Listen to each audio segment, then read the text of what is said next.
Welcome back to my YouTube channel.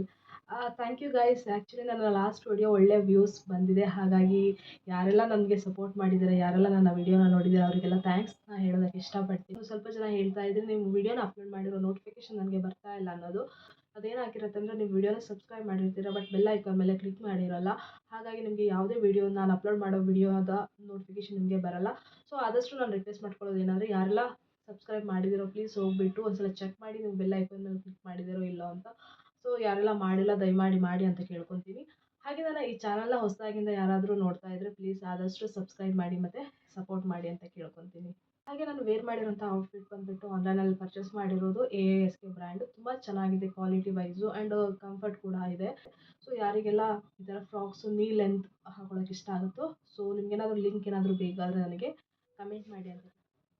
ಹಾಗೆ guys, ಇವತ್ತು ಮಾಡ್ತಿರೋಂಥ recipe ಬಂದುಬಿಟ್ಟು ಚವಳಿಕಾಯಿ ಅಥವಾ ಗೋರೆಕಾಯಿ ಪಲ್ಯ. ಸೊ ಈ ವಿಡಿಯೋನ ಕೊನೆ ತನಕ ಸ್ಕಿಪ್ ಮಾಡಿದೆ ನೋಡಿ. ಸೊ ಹೇಗೆ ಟೇಸ್ಟ್ ಬರುತ್ತೆ ಆ್ಯಂಡ್ ಯಾವ ರೀತಿ ಮಾಡೋದು ಅನ್ನೋದನ್ನು ಈ ವಿಡಿಯೋದಲ್ಲಿ ತಿಳಿಸ್ಕೊಡ್ತೀನಿ. ಚವಳಿಕಾಯಿ ಅಥವಾ ಗೋರೆಕಾಯಿ ಪಲ್ಯ ಮಾಡೋದಕ್ಕೆ ಮೇನಾಗಿ ಚವಳಿಕಾಯಿನ ಚಿಕ್ಕ ಚಿಕ್ಕದಾಗಿ ಹೆಚ್ಕೊಂಡಿದ್ದೀನಿ. ಹಾಗೆ 2 ಚಿಕ್ಕ ಟೊಮೆಟೊನ ತೊಗೊಂಡಿದ್ದೀನಿ ಮತ್ತು 1 ದೊಡ್ಡ ಈರುಳ್ಳಿಯನ್ನು ಕಟ್ ಮಾಡ್ಕೊಂಡಿದ್ದೀನಿ. ಹಾಗೆ ಇನ್ನೊಂದು ಕಡೆ ತುರಿದಿಟ್ಟಂತಹ ಕಾಯಿ, ಕೊತ್ತಂಬರಿ ಸೊಪ್ಪು, ಕರಿಬೇವಿನ ಸೊಪ್ಪು ಮತ್ತು ಕಡಲೆಬೇಳೆ, ಇದು ಉದ್ದಿನಬೇಳೆ, ಮತ್ತು ಇದು ಚಿಲ್ಲಿ ಪೌಡರ್, ಇದು ಚಿಕನ್ ಮಸಾಲ ಪೌಡರ್ ಸ್ವಲ್ಪ ಹಾಕ್ತಿದ್ದೀನಿ ಟೇಸ್ಟ್ ಚೆನ್ನಾಗಿ ಬರಲಿ ಅಂತ, ಮತ್ತು ಇದು ಗರಂ ಮಸಾಲ ಪೌಡರ್. ಇಷ್ಟನ್ನು ತೊಗೊಂಡಿದ್ದೀನಿ. ಮತ್ತು ಇದರೊಂದಿಗೆ ರುಚಿಗೆ ತಕ್ಕಷ್ಟು ಉಪ್ಪನ್ನು ಲಾಸ್ಟಿಗೆ ಆ್ಯಡ್ ಮಾಡ್ತೀನಿ. ಹಾಗೆ ಒಂದು ಕುಕ್ಕರ್ನ ತೊಗೊಂಡಿದ್ದೀನಿ. ಕುಕ್ಕರಲ್ಲಿ ಇದು ಬಾಯ್ಲ್ ಮಾಡಿದ್ರೆ ಬೇಗನೆ ಬೆಂದೋಗುತ್ತೆ ಅಲ್ವಾ. ಡೈರೆಕ್ಟಾಗಿ ನೀರು ಹಾಕಿ ಬೇಯಿಸೋದಕ್ಕಿಂತ ಕುಕ್ಕರಲ್ಲಿ ಮಾಡಿದ್ರೆ ಆದಷ್ಟು ಬೇಗ ಆಗುತ್ತೆ ಅಂತ ಹೇಳ್ಬಿಟ್ಟು ಜಸ್ಟ್ ಚವಳಿಕಾಯಿ ಅಥವಾ ಗೋರೆಕಾಯಿ ಇರುತ್ತಲ್ವ, ಇದನ್ನು ಬೇಯಿಸ್ಬಿಡ್ತೀನಿ.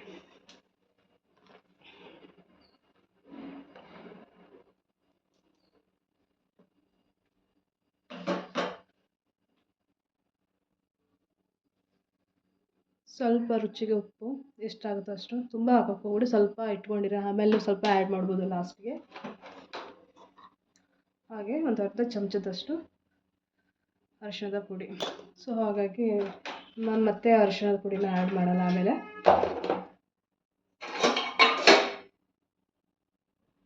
ಹಾಗೆ ಇದಕ್ಕೆ 1 ಬೌಲ್ನಷ್ಟು ನೀರನ್ನು ಆ್ಯಡ್ ಮಾಡ್ತಾಯಿದ್ದೀನಿ.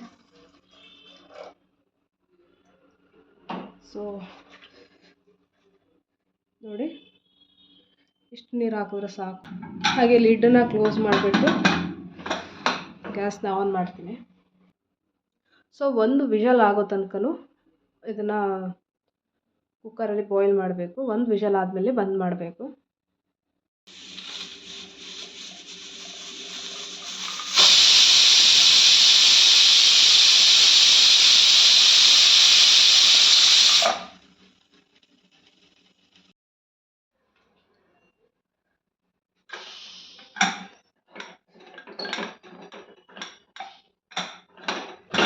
ಗೈಸ್ ನೋಡ್ಬೋದು ಇದು ಬೆಂದಿದೆ.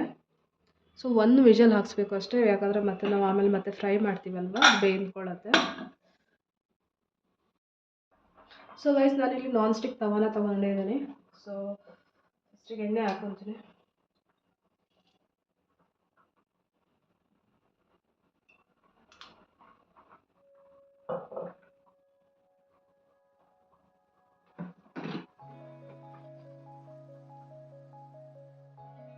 ಸೊ ಎಣ್ಣೆ ಕಾದ ನಂತರ ಅದಕ್ಕೆ ಸಾಸಿವೆ, ಬೆಳ್ಳುಳ್ಳಿ ಮತ್ತು ಕರಿಬೇವಿನ ಸೊಪ್ಪನ್ನು ಹಾಕಿಬಿಟ್ಟು ಫ್ರೈ ಮಾಡಬೇಕು.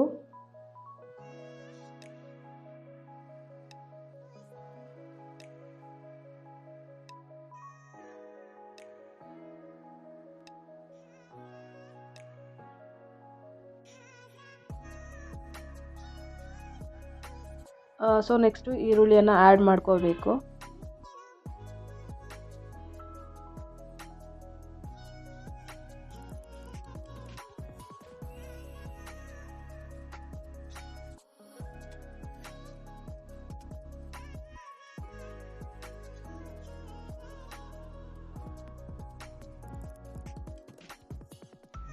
ಈರುಳ್ಳಿ ಫ್ರೈ ಆದ ನಂತರ ಅದಕ್ಕೆ ಕಡಲೆಬೇಳೆ ಮತ್ತು ಉದ್ದಿನಬೇಳೆನ ಆ್ಯಡ್ ಮಾಡ್ಕೋಬೇಕು.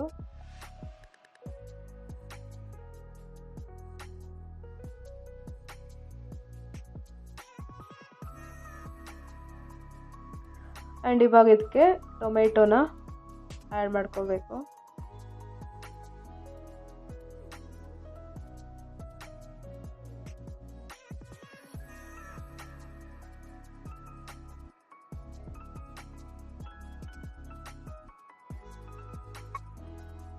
ಇವಾಗ ನಾನು ಬೇಯಿಸಿಟ್ಕೊಂಡಂತಹ ಈ ಚೌಳಿಕಾಯಿನ ಆ್ಯಡ್ ಮಾಡ್ತಾ ಇದ್ದೀನಿ.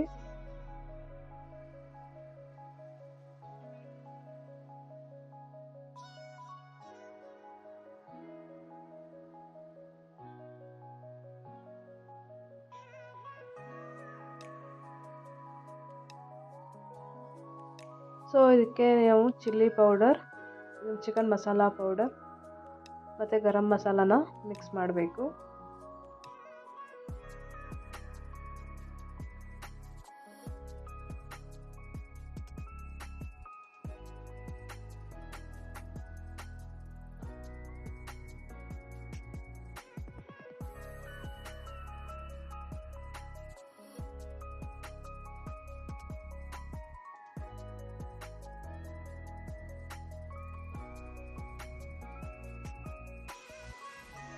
ಇವಾಗ ಇನ್ನೊಂದು ಸ್ವಲ್ಪ ನಾವು ನೀರನ್ನು ಆ್ಯಡ್ ಮಾಡ್ಕೋಬೇಕು. ಸೊ ಹಾಗಾಗಿ ನಾವೇನು ಪೌಡರ್ ಹಾಕಿರ್ತೀವಿ ಅಥವಾ ಬೇರೆ ತರಕಾರಿನೂ ಹಾಕಿರ್ತೀವಲ್ಲ ಅದೆಲ್ಲ ನೀಟಾಗಿ ಬೇಯಲಿ ಅಂತ ಹಾಕಬೇಕಾಗತ್ತೆ ನೀರನ್ನು.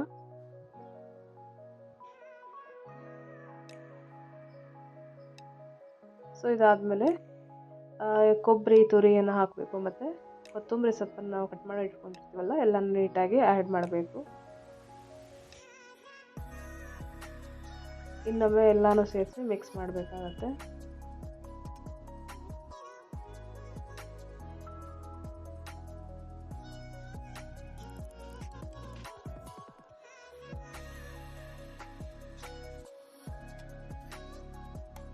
ಸೊ ಒಂದು 10 ನಿಮಿಷದ ತನಕ ಇದನ್ನು ಮುಚ್ಚಿಡಬೇಕು, ನೀರು ಆರೋಗಲಿ ಅಂತ ಹೇಳ್ಬಿಟ್ಟು.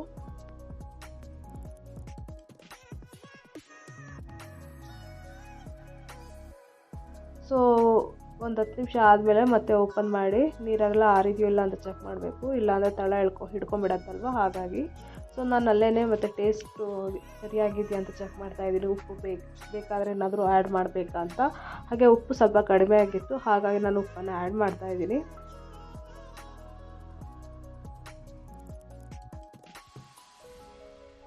ಹಾಗೆ ಗೈಸ್ ಫೈನಲಿ ನಾನು ಇನ್ನೊಂದು ಸಲ ಒಂದು 2-3 ಮಿನಿಟ್ಸ್ ಅದನ್ನು ಮುಚ್ಚಿಡುವ ಅಂತ ಮುಚ್ಚಿಡ್ತಿದ್ದೀನಿ. ಯಾಕಂದರೆ ಇನ್ನೊಂದು ಸ್ವಲ್ಪ ನೀರಿತ್ತು, ಅದು ಕೂಡ ಡ್ರೈ ಆಗಲಿ ಅನ್ನೋ ರೀಸನ್ಗೆ.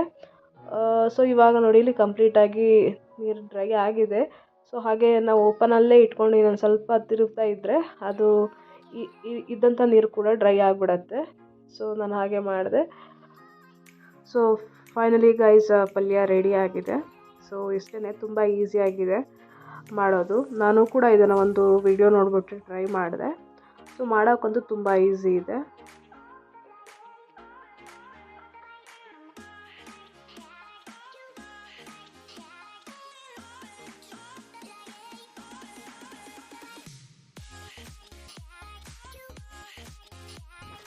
ಗೈಸ್ ನೋಡಿ, ಚೌಳಿಕಾಯಿ ಪಲ್ಯ ರೆಡಿಯಾಗಿದೆ. ನೋಡೋದಕ್ಕೂ ತುಂಬ ಚೆನ್ನಾಗಿ ಕಾಣಿಸ್ತಾ ಇದೆ. ನಾನು ಇವಾಗ ಟೇಸ್ಟ್ ಮಾಡ್ತೀನಿ ಹೇಗಾಗಿದೆ ಅಂತ ಹೇಳ್ತೀನಿ. ಹೇ ಗೈಸ್, ನೀವೆಲ್ಲ ಗೋರೆಕಾಯಿ ಅಥವಾ ಚೌಳಿಕಾಯಿ ಪಲ್ಯ ಹೇಗೆ ಮಾಡೋದು ಅನ್ನೋದನ್ನು ತಿಳ್ಕೊಂಡ್ರಿ ಅಂತ ಅನ್ಕೊತೀನಿ.